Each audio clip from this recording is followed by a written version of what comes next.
1943. Thousands of Italian soldiers were captured by the Allied forces. Their hearts trembled with fear.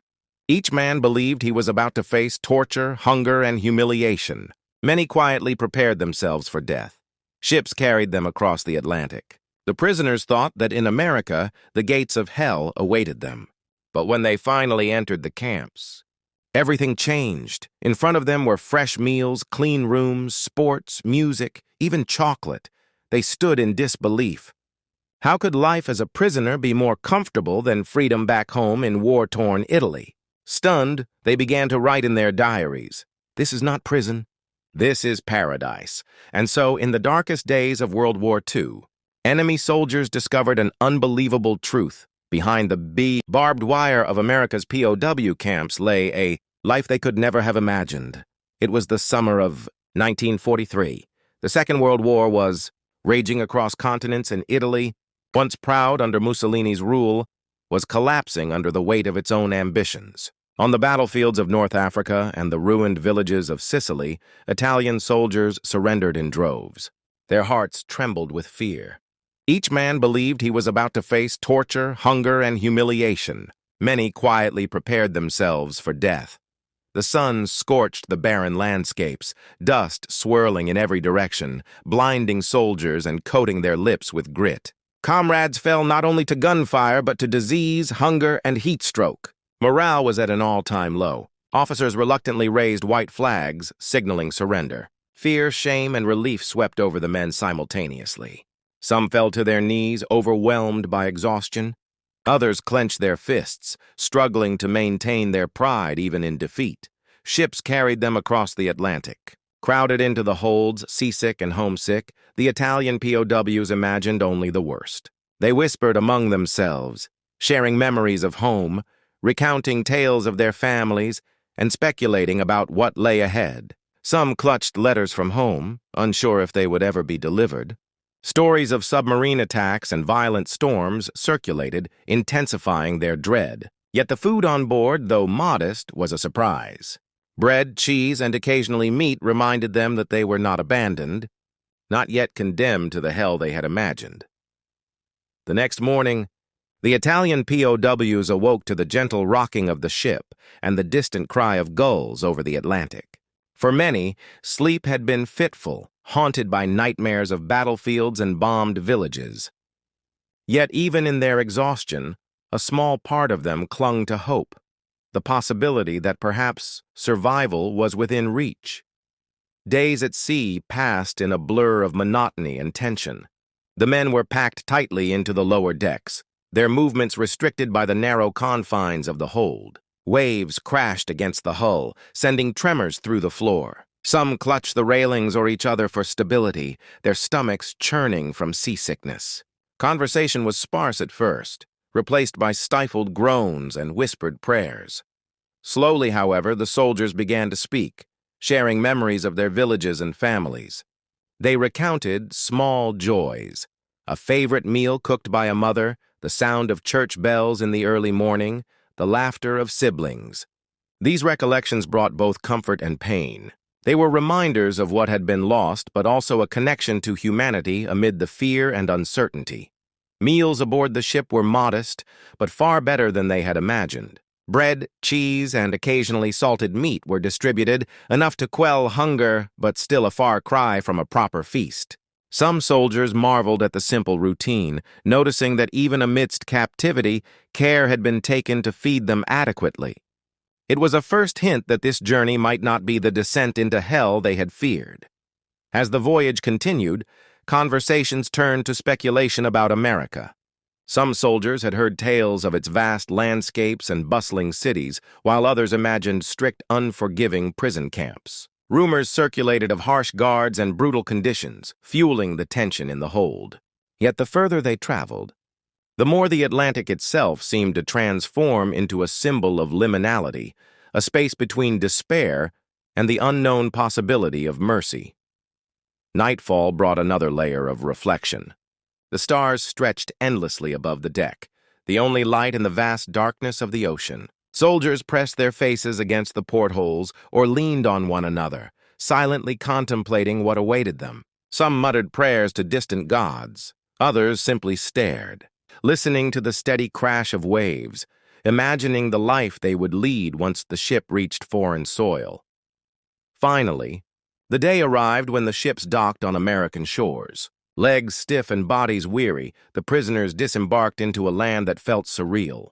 The countryside was alive with green fields, orderly roads, and vast expanses that stretched beyond the horizon.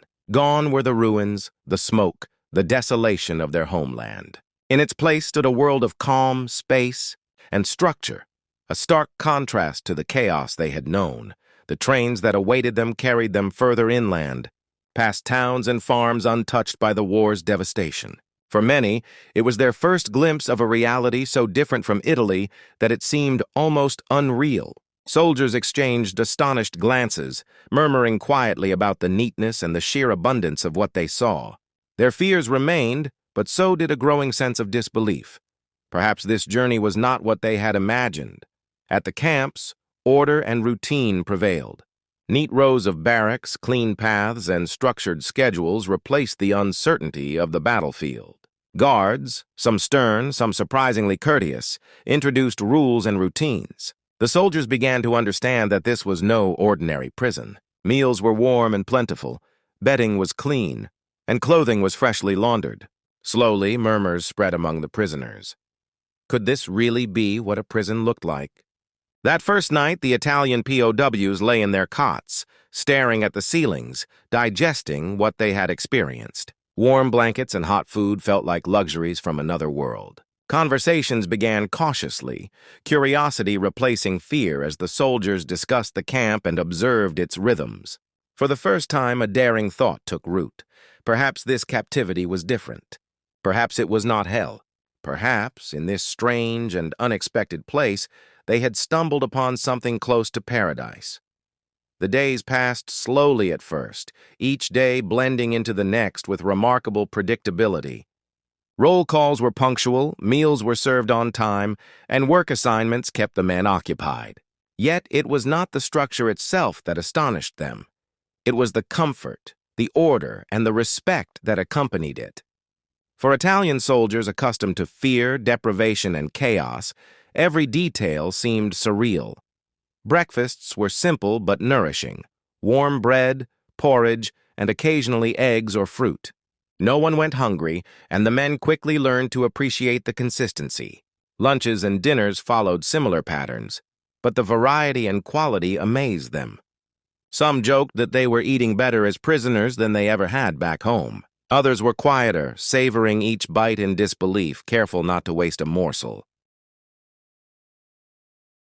The work assignments were light yet purposeful. Some tended vegetable gardens, others repaired buildings or helped in the kitchens. There was a sense of autonomy in completing these tasks, a small measure of control in a life otherwise governed by circumstance. Even the guards, once feared, proved to be fair and predictable. They enforced rules without cruelty, sometimes offering advice and occasionally even joking with the men. Slowly, the POWs began to see them not only as authority figures, but as human beings navigating a complex situation on both sides of the wire. Afternoons often brought moments of leisure. Soccer matches, card games, and storytelling sessions became common. Soldiers shared tales of their hometowns, their families, and experiences on the battlefield. Laughter, once rare in their lives, echoed across the camp. Music filled the air as some prisoners played makeshift instruments or sang traditional Italian songs. These small pleasures, once unimaginable in captivity, created bonds that transcended fear and nationality. Friendships deepened, and rivalries or suspicions faded in the face of shared humanity. Hygiene and health became revelations. Regular showers, clean clothes, and medical attention were offered to all prisoners. Many men marveled at the efficiency and compassion they encountered. Minor illnesses were treated promptly, injuries cared for, and even psychological well-being was addressed. Some soldiers wrote in diaries about the shock of being treated with dignity while being enemy combatants. It was a contradiction that their minds struggled to reconcile, yet one they slowly accepted. Letters and packages from home arrived sporadically, fueling hope and maintaining connections to their past lives. Each letter was cherished, a reminder of families and towns far away. At the same time, the men observed that the world outside their homeland was not as hostile as they had imagined. Stories of generosity and simple acts of kindness circulated within the camp, reinforcing a growing sense that life behind the fences was not punishment in the traditional sense. As weeks turned into months, routines became comforting. There was security in knowing what each day would bring, in seeing familiar faces, and in sharing small moments of camaraderie. They walked the camp grounds, watched the sun rise over the orderly rows of barracks, and sometimes sat quietly in contemplation. In these moments, the reality of their situation sank in.